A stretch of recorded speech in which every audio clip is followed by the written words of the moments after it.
So, welcome, Vincent. Hello. Thank you.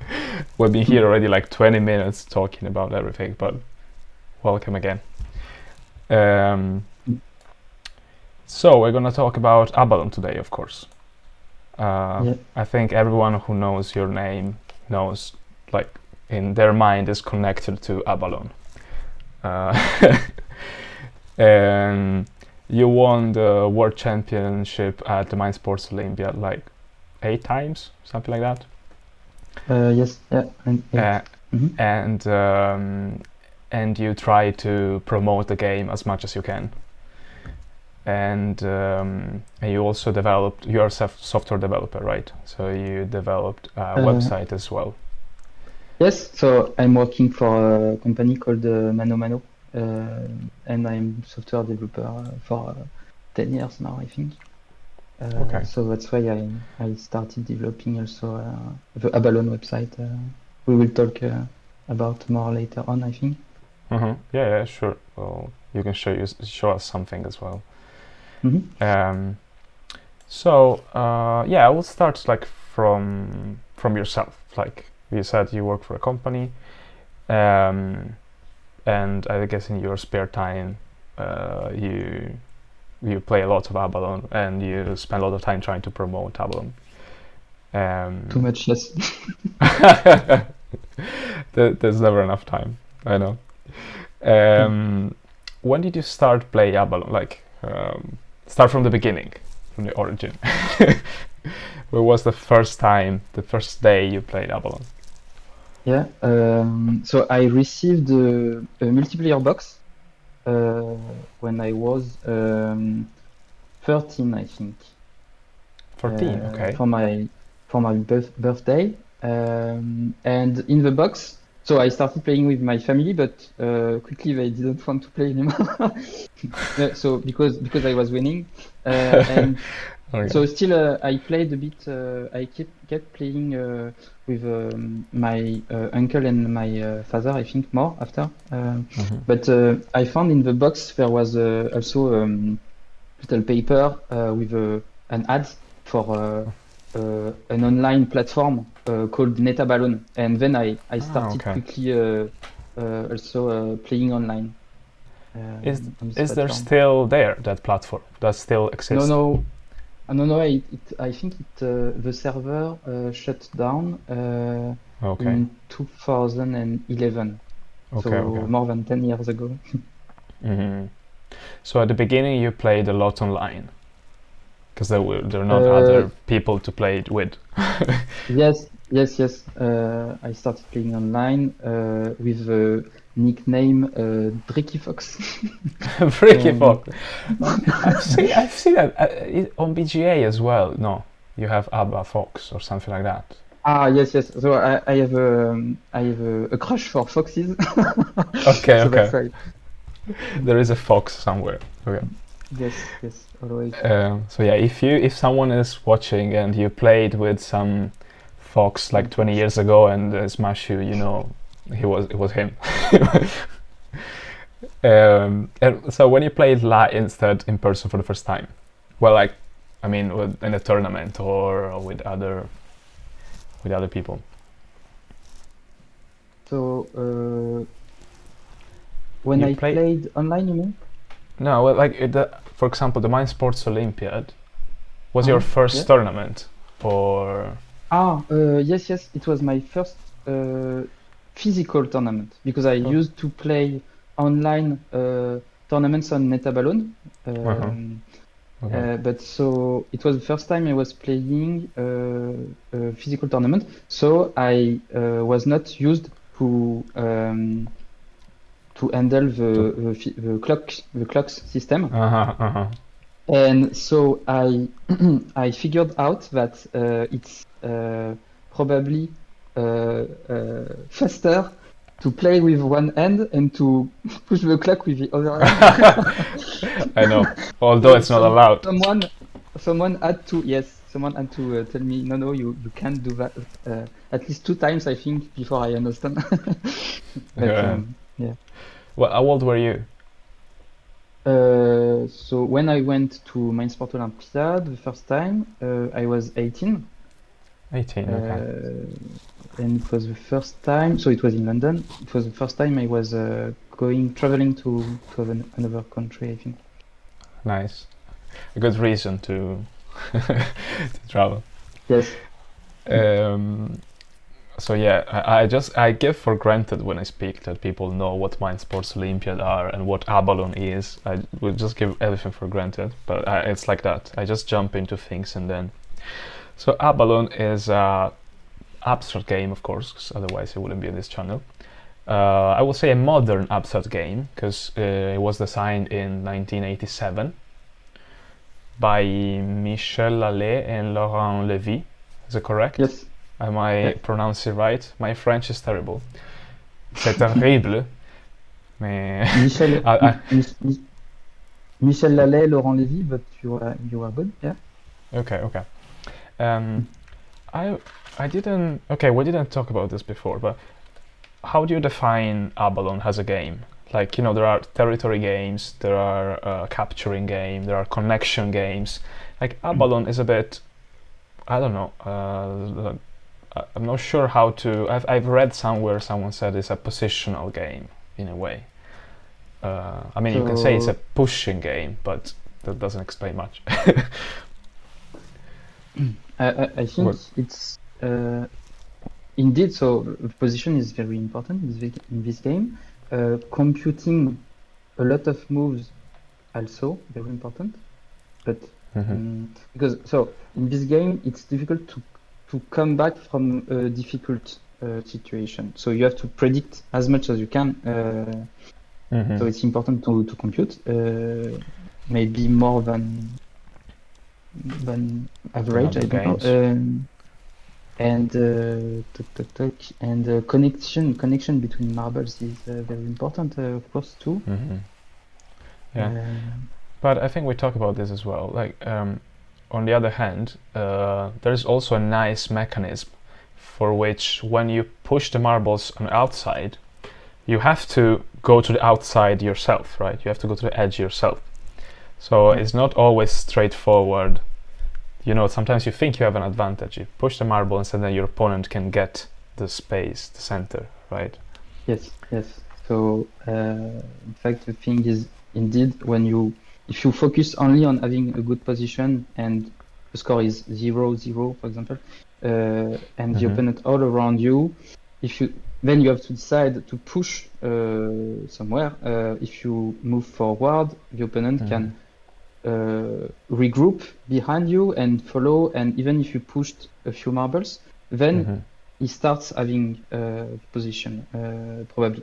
So that's the thing you have to balance between pushing without losing too much the position. So you would like to probably expand as much as you can while not letting the opponent enter the inner center of the game. And the center is so important that you can also like sacrifice a few marbles, right, to get to the center. So I think maybe 2 or 3 marbles can be okay. Okay, more than that. More than because you win when you push 6. For those who don't know, yes. So 4 maybe starts to become a bit too much. Yes. So the thing is, I will start feeling a bit uncomfortable if I lose more than 3.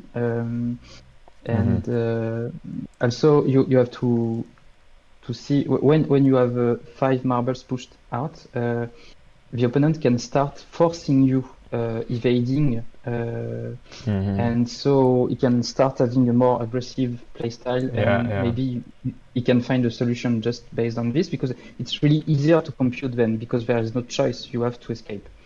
So it's yeah, I see what you mean. And you can afford to lose 1 just to push 1. Like you only have to push one out if you are already pushed 5. So at that point, that you don't care about anything else, right? You just if you want, I can show you something related to the 5 if you want marble. to. I know we're not, as we're not following the schedule, but fine, whatever. We'll get back to the My Sports Olympiad in a bit. But yeah, if you want to show something, great. I will use my website. Can you see on the? Yes, it's working.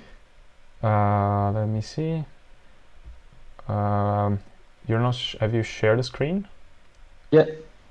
No, I don't know why, but on Discord, we tried 3 times before streaming, and it worked. It worked perfectly. So I try again, okay? Yeah, I did it. No, I don't know why. What's going on? Okay. But it worked before when you clicked on. There is a share your screen option. Mm-hmm. Yeah. Okay, so maybe later on. Okay, we'll try later. I told you that it's never gonna be smooth. Like there's something gonna. But okay. So we're talking about My Sports Olympiad. Another question that I want to ask you is about the time control. Actually, now that you mentioned the clocks, because they seem to me all the top players play very fast. I've seen a lot of people like playing super fast, and they seem that you said you need to calculate a lot in advance, but a few moves in advance ahead, but it seems a lot of players use intuition mainly, or a combination of the two clearly, but a lot of intuition. So what do you think about how? So indeed there are some experts of the game which are more intuition-based players, and it works very well, surprisingly to me. So it's a surprise to me. I'm more the kind of person who would try to compute, even if. So the thing is, intuition is for me is more like experience, which is guiding you. But so it can be used to for me it's more useful to select the candidate moves and then explore and compare. But maybe I think some players have a greater sense of intuition maybe, and it works well. But I think for the very very top players, they are usually having this approach of using it for considering only the candidate's move to then afterwards compute as much as they can. Okay. I am a mediocre player, like intermediate low player, but I feel like intuition is important, but I need to go through all the variation, and but I try to aim to a certain shape, for example, like I want to get like a diamond or something solid, Yes. So indeed, I think it's really important, in fact, to focus on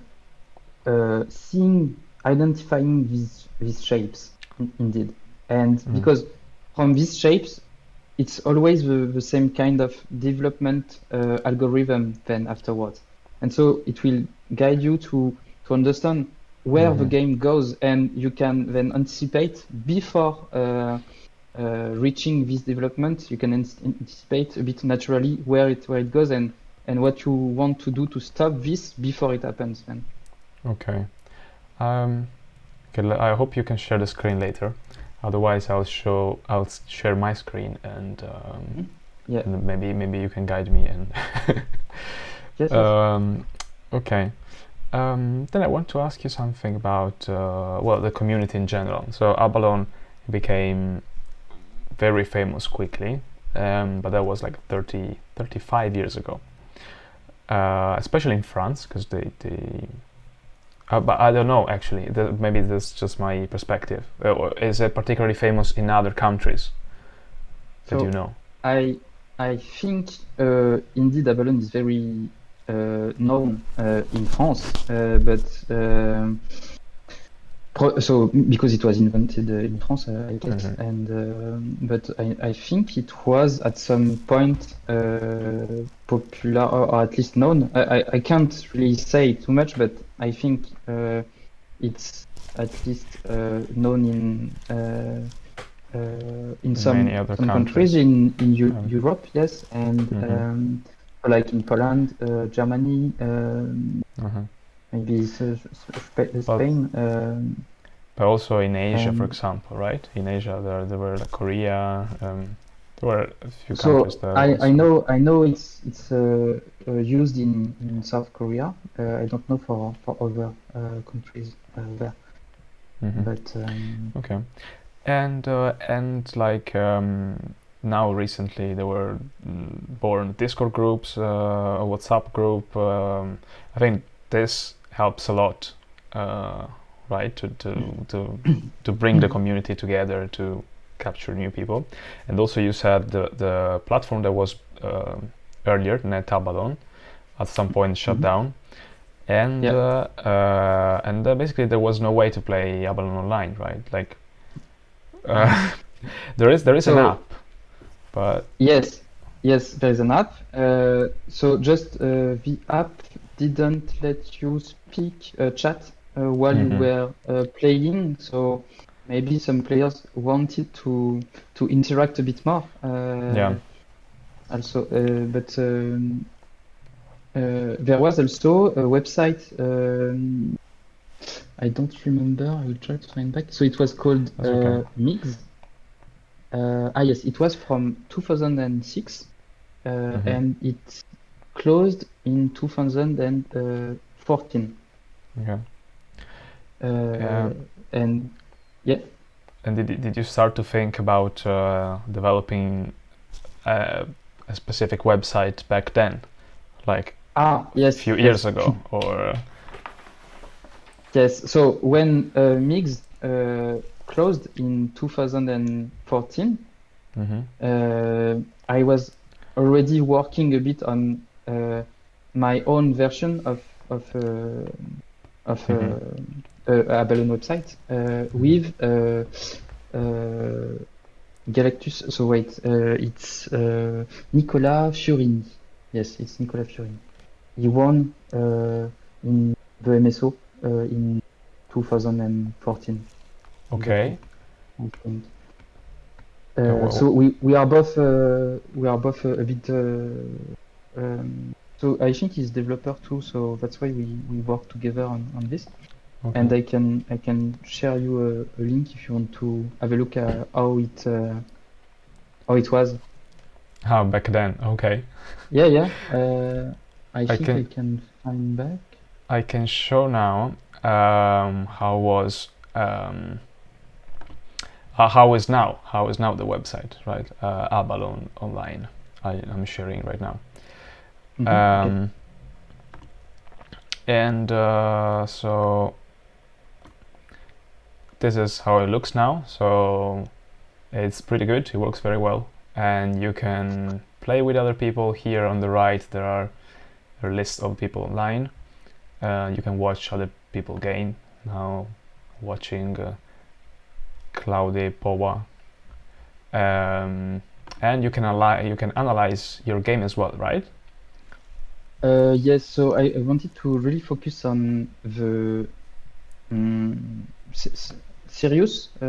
So I wanted to give the tools to be able to better understand the game. First, it was the first goal, because at first the websites I was making were just to allow me teaching people and explaining the game. So that's why you have a possibility to analyze games and watch games from the past, etc. Yeah, there is this very nice tool where you can just put the marble wherever you want, and you can create your puzzles or position that you want to study. That's pretty nice, and it's easy to use. and yeah, you can play competitively with anyone with a time control and everything. Yeah. How long it took to develop all this? Too much time. Too much time. So I think so the thing is, I had a lot of different architecture and versions over the years. So yes, so what you see actually is the first version. This is I was the using. Does It's it the still first work? version. So if I join the same room, wait, I will join too. Then we can play together. Oh, Wait, okay. I'm joining. So I think Oh. you can start selecting and moving black marbles. Okay. You just have to click and drag and drop. Yeah, Okay. you see? Yeah. Yes. And then I Okay. can answer on my side. So I was using this to explain the game to Smaranda from Romania. Who is a quite pretty young girl who very promising, right? You remember her? She I was remember her. I've playing seen her. against David Pierce. Yeah. Last She time we saw. who won in the end? It was David Pierce, I think, but she was really good, right? Like she got Yeah. 4 or 5 points in the end, something like that.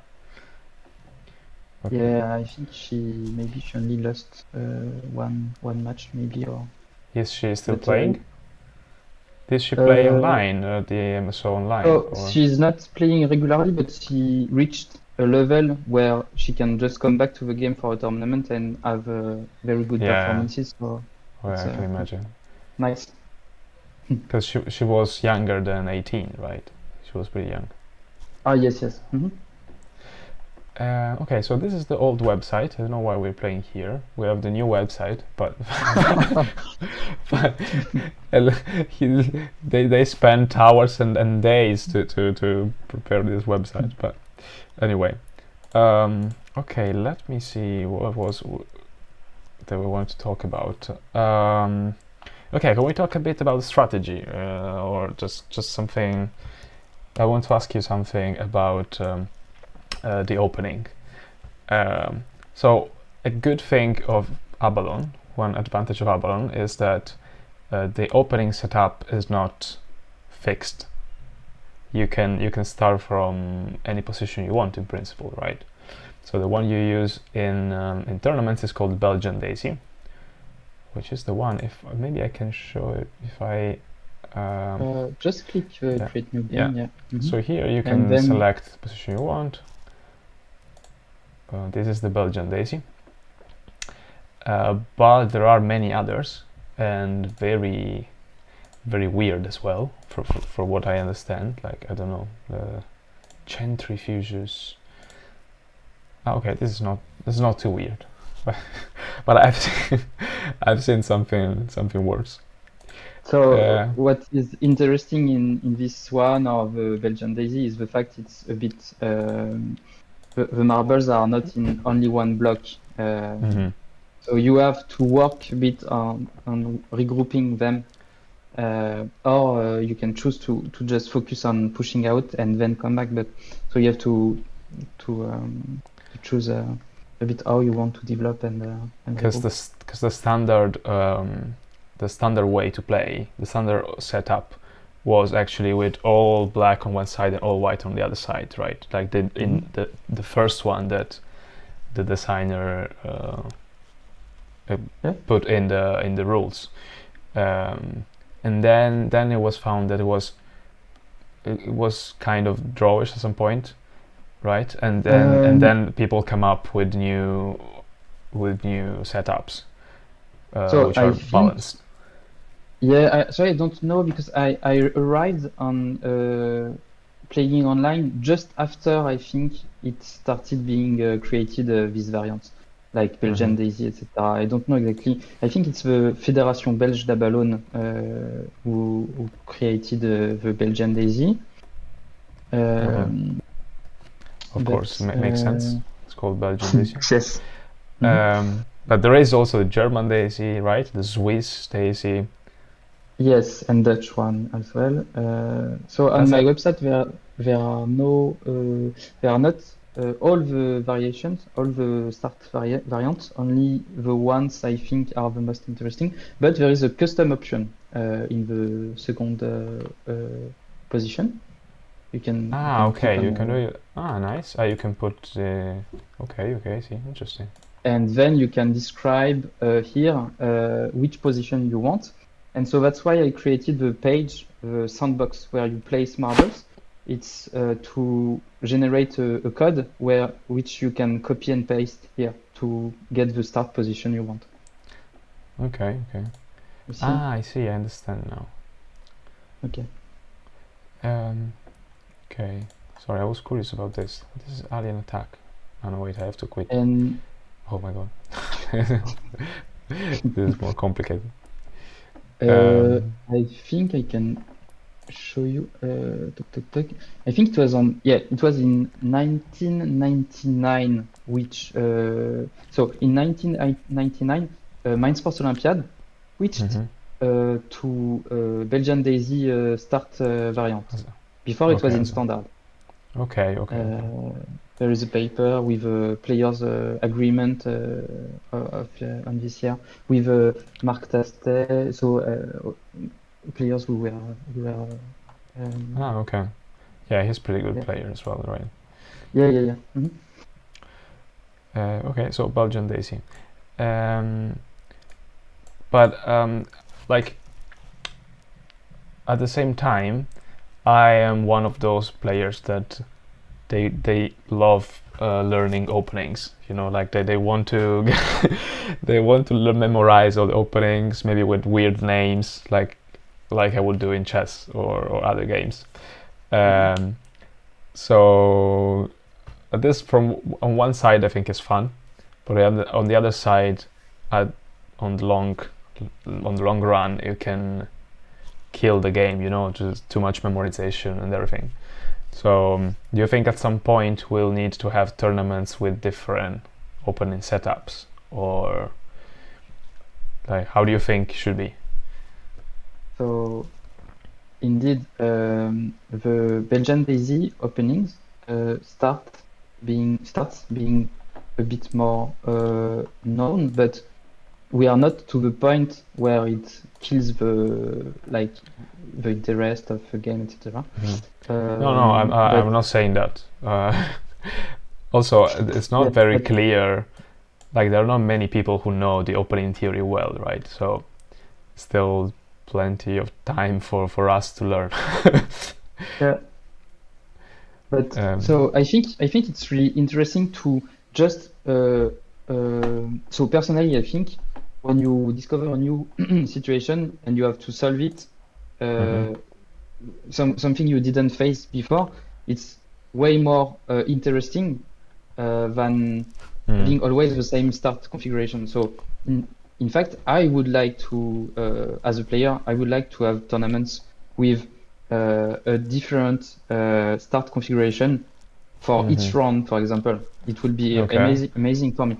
A bit, and but you know, a bit like chess, Fischer random. I prefer this kind of chess because I don't like learning openings. I prefer just starting like this, and so it's the same for Abalone. So if we could just do the same for Abalone, I think it would be great. So maybe we can figure out how at some point. Okay. At some point.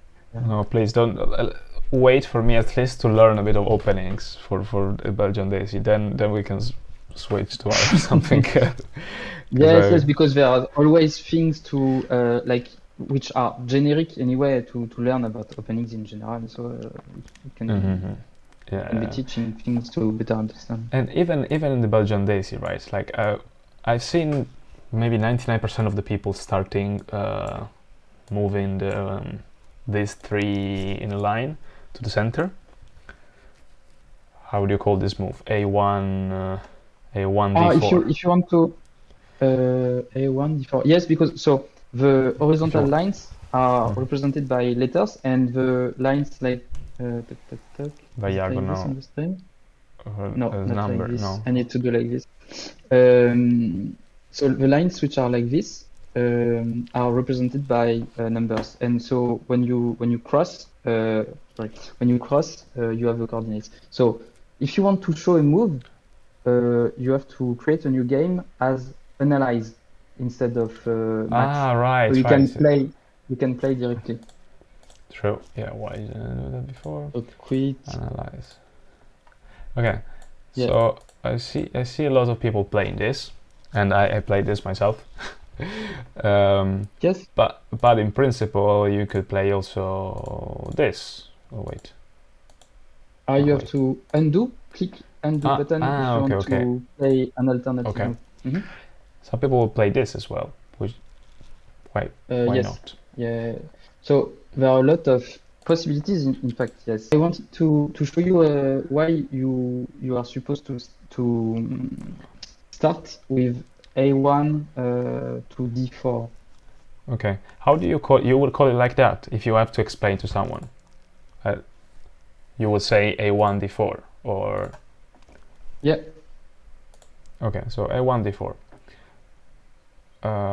Should I go back?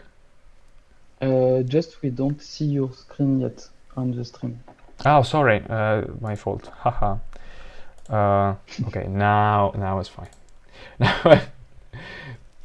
Okay. Yes. Can so you A1 play? D4. Mm-hmm. And then you can just play white on the other side, on the top side of the board for anything. Okay, like I guess you would do this, right? Yes, play maybe. Okay, and then you play A2 C4. A2 C4. Oh no, wait. A2 C4. Okay. This one is B2. Yeah, yes. Okay. A2 C4, and after white develops maybe the same again, just to keep making these shapes evolve.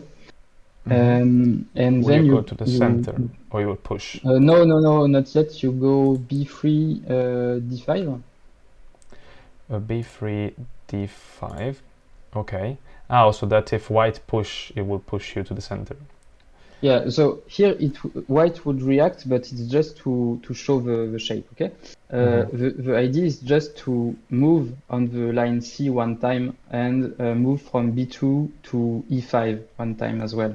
And then you get a nice triangle in the center. Okay, where's the... Oh, let's say white plays, I don't know, this. On the E5. On the other side, yes. This is... Well, it's not a triangle, right? It's a... whatever. Not yet, and then the move after you will be able to. It's a duck. Like this move, and then there's a bit of delay. No, not this one. Push on the line C then. I see. Perfect. Okay, makes sense. Okay, now we form the triangle. Okay, so and this is one of the most solid shape. Yes, so this is one good shape you would like to get probably, and with a natural way of developing your marbles.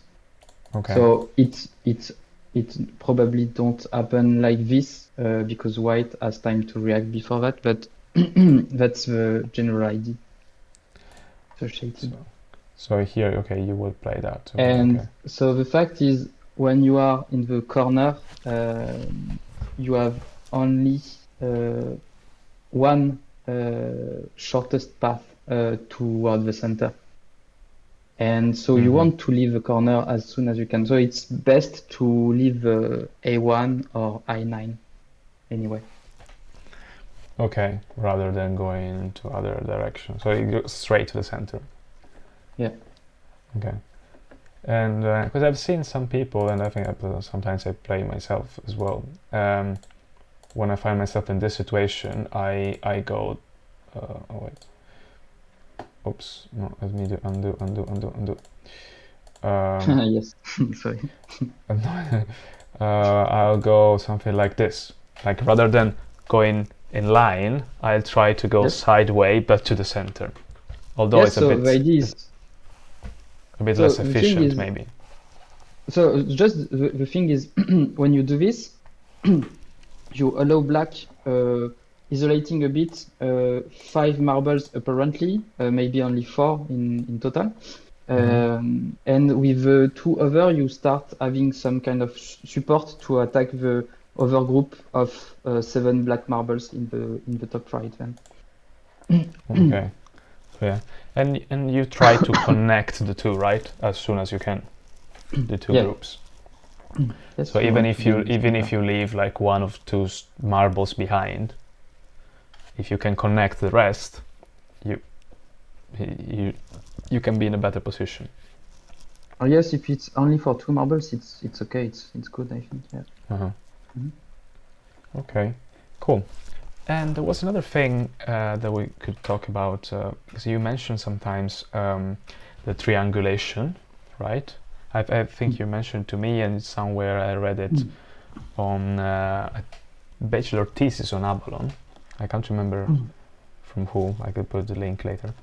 And it's an important concept, right? How to improve. Yes, so I think most of the best players know it without especially Giving a giving name. to it. Yeah, Yeah, sure. but they know it and they use it.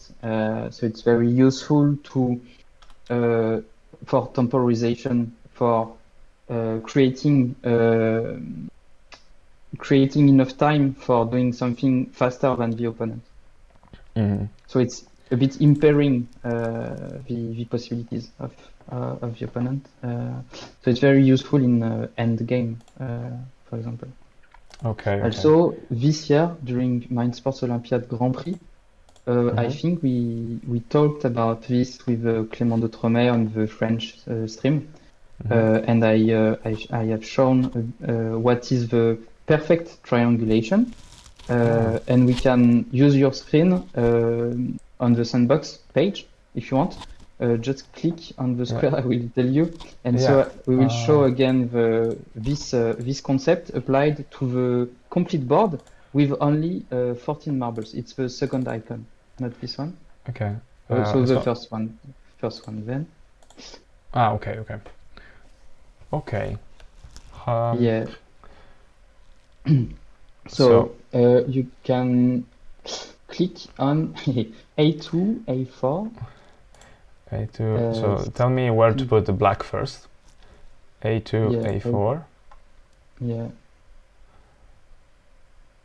Okay, A2, A4. So there's just a bit of delay, that's why. So then C2, C4. You can click on C2, C4, C6, and you will start seeing maybe the logic behind associated to this. So then you can expand a bit more toward the top of the board with E2, E4, E6, E8. Okay. Yes, E2 as well. Yeah, can you add E2, E8? Yeah. And then J, is it J or G? No, it's J, I think. J, J4, J6, J8. J4, J6, G4, and okay, so the whole thing. Yeah. Can you finish with with the last line? Okay. And then now, if you add any white marble, so to add a white marble, you have to click on a black marble. So create a black marble, then transform it to a white marble anywhere. Yeah. And you can add as much as you want. They will never be able to push any black marble. What? What? Okay, wait a second. It's mind blowing. Well, wait. You can add as many as you want, you say, and they will never push it. Yeah. Okay. Because there's never enough. Yeah, there's never enough space for. Yes, because there is not a room of 2 between each marble. It's only 1, okay. So you will never be able to push anywhere. Okay, but how do you translate this into a game? You try to put your marbles in this configurations as much as you can. So yes, so it's using a lot of marbles, but when the situation is almost like this, so maybe not completely, but you see, you have to if it's only on a sub part of the board, you have to then escape this triangulation system to then be able to push again from outside of it. And so it's taking a lot of moves. And so it's very useful if you, for example, you see that you are about to win in, let's say, 3 moves, and the opponent needs only 2 moves. If you don't use this triangulation system, then you can triangulate, and after you can win. Because he would then have more moves to first escape and then come back. Okay. So triangulating is a way to put your marbles in the best position ever, like in most solid position. Defense.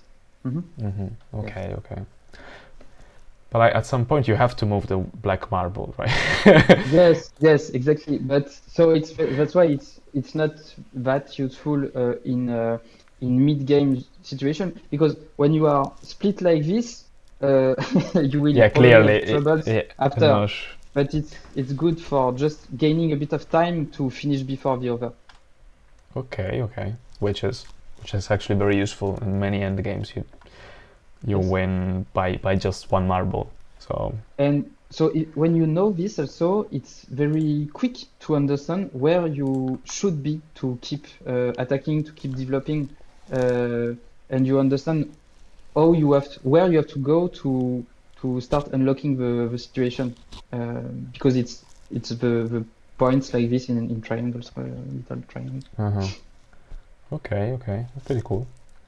And it's 4, 10, 14 marbles. Okay, so it's just exactly the number of marbles that you would have in a game. Okay.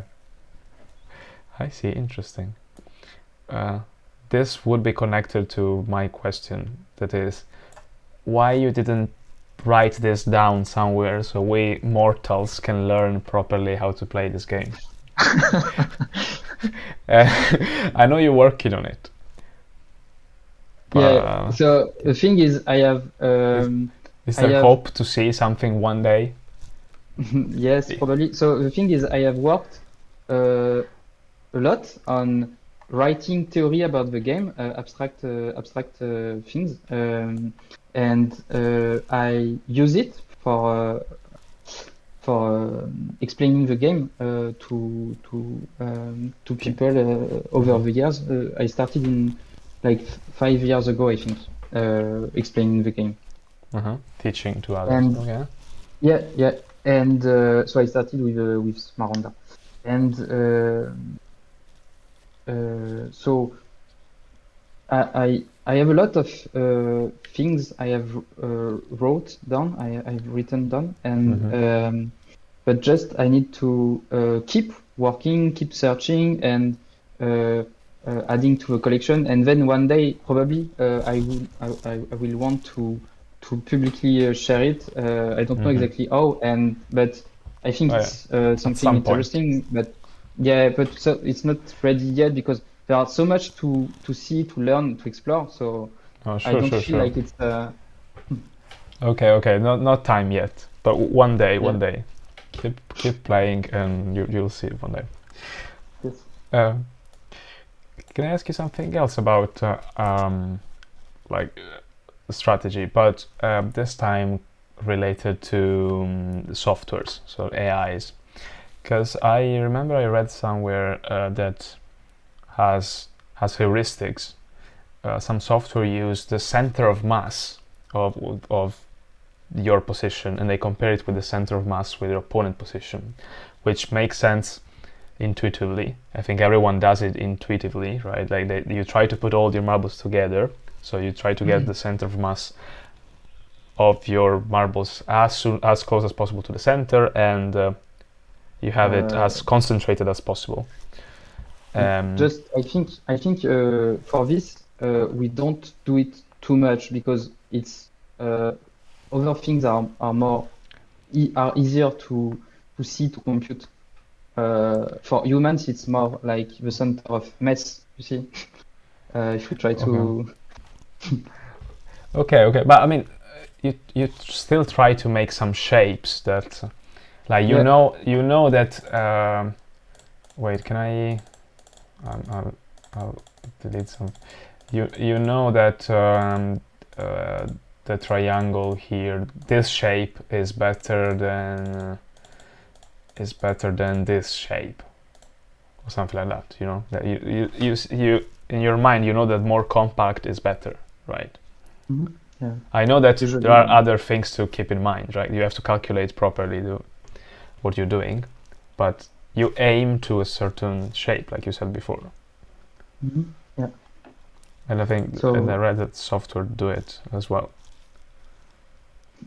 I think there are things that software do very well, like center of mass, and it's maybe not easy to be as precise for us humans, but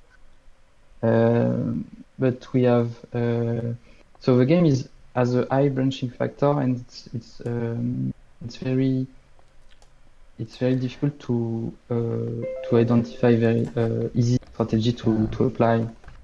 In complexity, there is a page on Wikipedia that I check all the time where they describe the complexity of a lot of games, and I think there was Abalone as well. Yeah, Abalone is here. So the average game length. Well, the average game length is 87. I don't know if this data is. This might be old data. It's probably a bit longer, right? This says 87 moves. I would have say more like 100, but it depends on. Yeah. I think this. I don't know. Maybe this data come from old games or whatever. And the state space and the game tree complexity is pretty high, like 154, like compared to I don't know, to Connect 4 is huge. Compared to I think, what is chess? Chess is here. Is it even higher than chess? I don't know. I mean, game tree and state space complexity are two different things, and I don't know exactly how they compare, but so yeah, it's pretty big, and the branching factor is 60.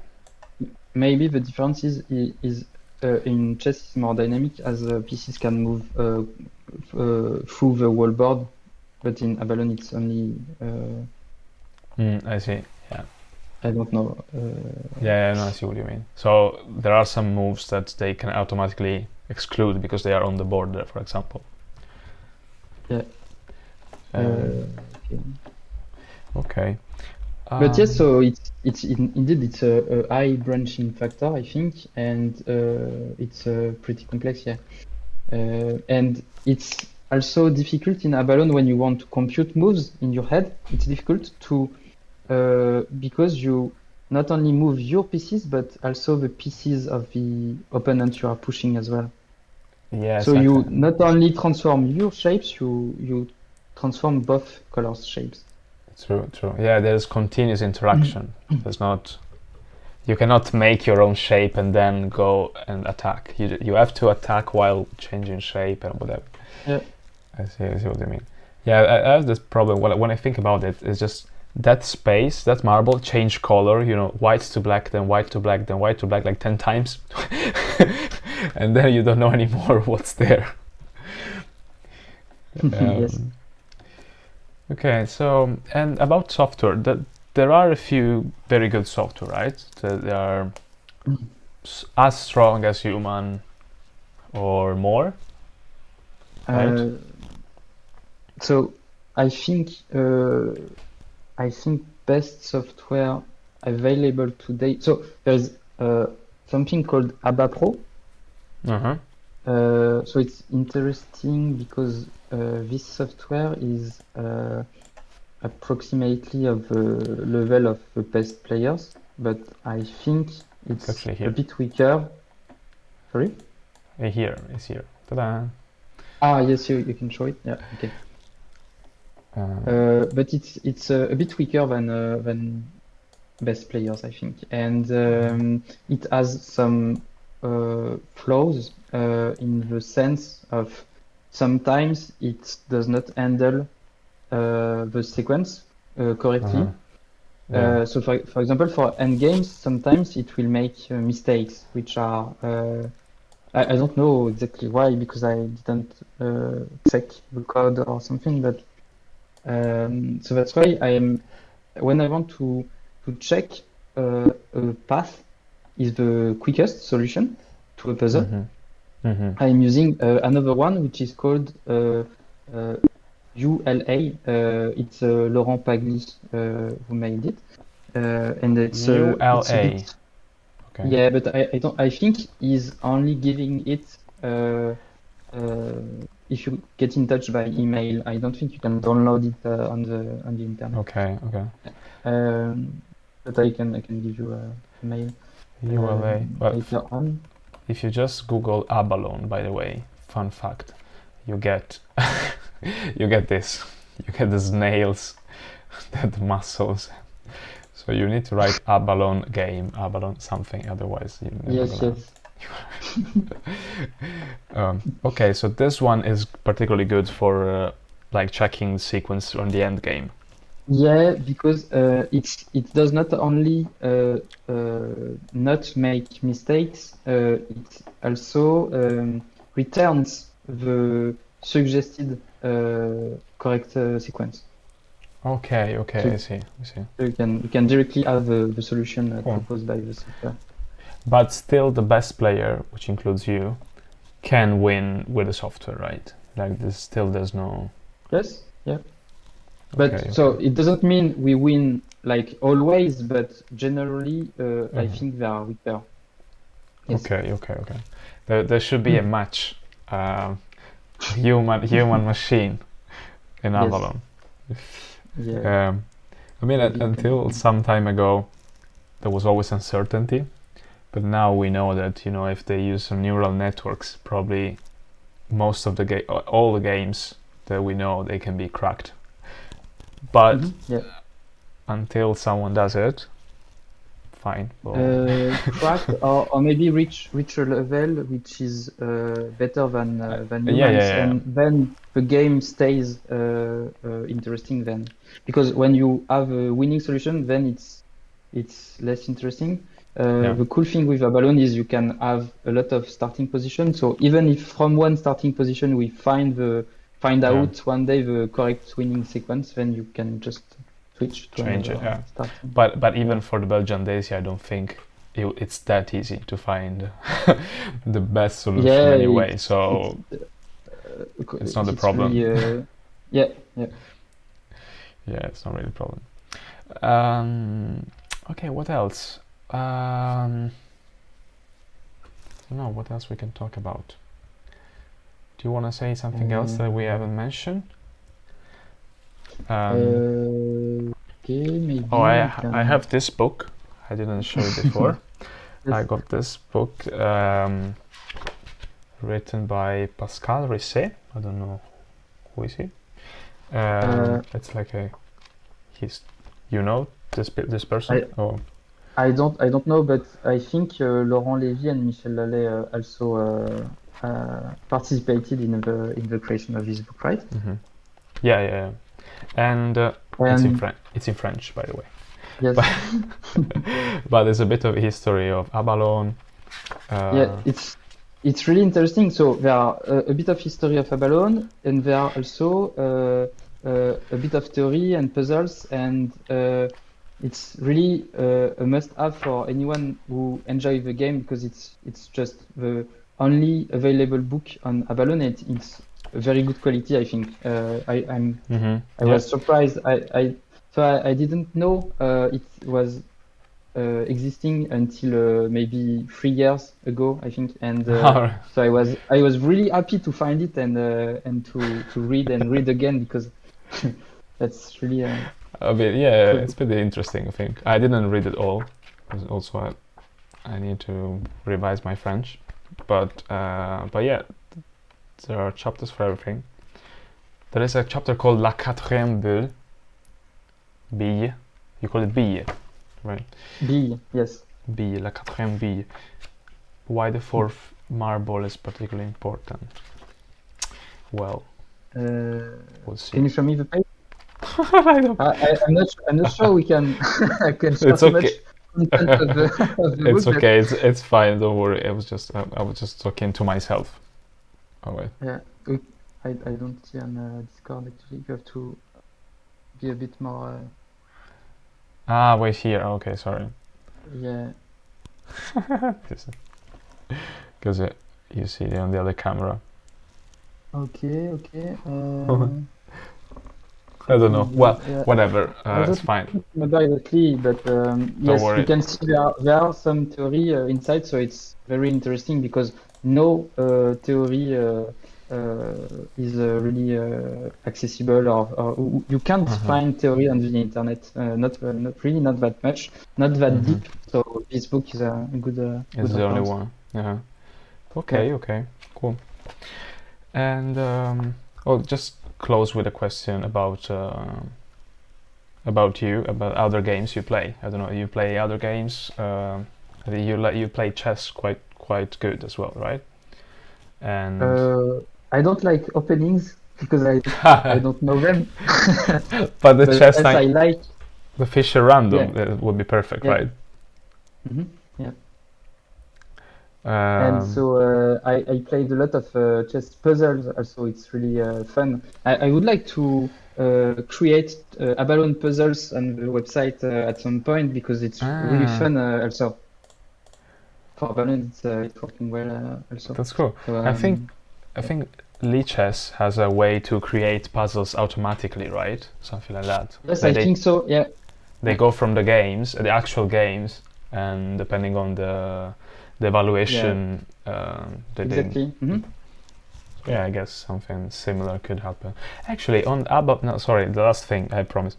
Like on on ABBA Pro on the software, I see there is an evaluation function at the bottom.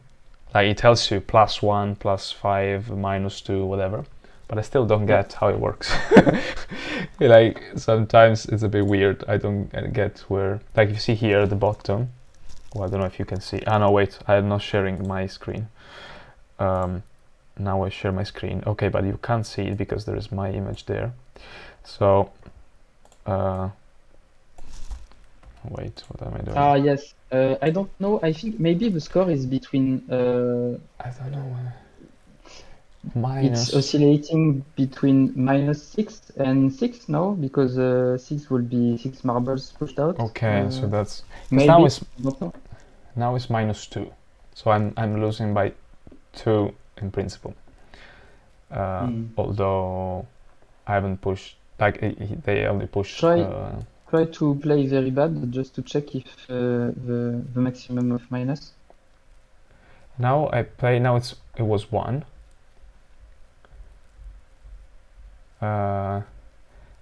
Now the score is 1. Yeah. And okay, but the software just. Oops. Okay. Yeah, it takes a bit of time, but Yeah. so it's still pretty fast for such a depth. I don't Yeah, know how to say, this but, is the maximum depth. So. Yeah. And now the score is -3. So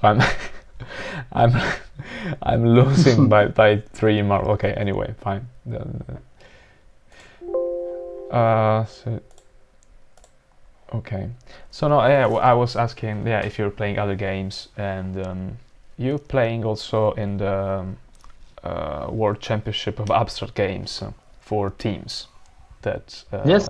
that we're organizing. That. Right? You're in the French team France. Yeah.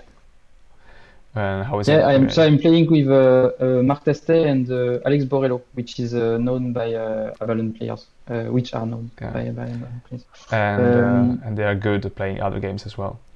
Many other games. I think even better than me. So I played only one round actually, the one which was having Abalone, of course. And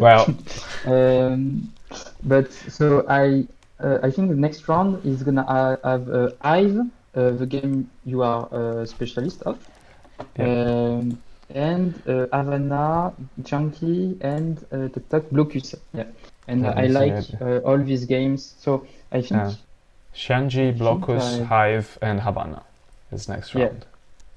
Yeah. So in this And, tournament, for those who don't know, we play like every month a new round, and there are 4 different games. So it's crazy. There are 32 games in total, but you don't have to play every round. As you just need 4 players per team at minimum to play that round. And so yeah, you played the round with Abalone, Chess 960. Oh, you're lucky. You got Chess 960 as well. Ponte del Diavolo and Hex. Okay, cool. Yeah, so thanks to this tournament, I discovered I had the opportunity to discover Ponte del Diavolo and X, because I never played these 2 games. Oh, okay. And I loved really Ponte del Diavolo. X is a bit difficult when you start, because you have to recognize patterns and to be able to start really doing something efficient. Yeah, I need more experience for that. Very good game. Yeah. Ponte del Diavolo it's interesting. I played a few times, but it's not one of my favorites. But yeah, the good thing of this tournament is to, like, one of the point of the tournament is to learn new games. Yeah. So okay, I think we kind of went through all the questions that and all the topics that we were supposed to go through. So if we don't have anything else in particular, just thank you very much for your time. I can't wait to see you at the Mind Sports Olympiad. Yes, so it's at the end of August. When is it exactly? From 21 to 29, I think? Yes, exactly.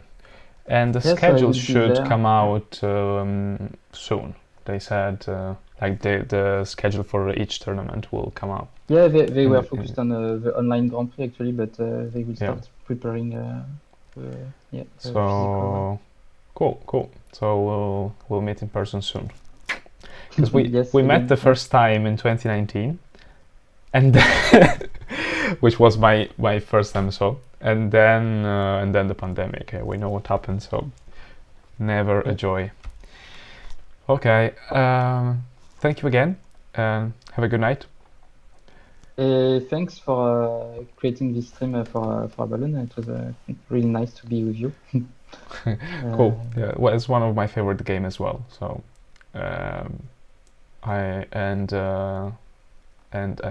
know you're always happy to talk about it, and so why not sharing with other people as well?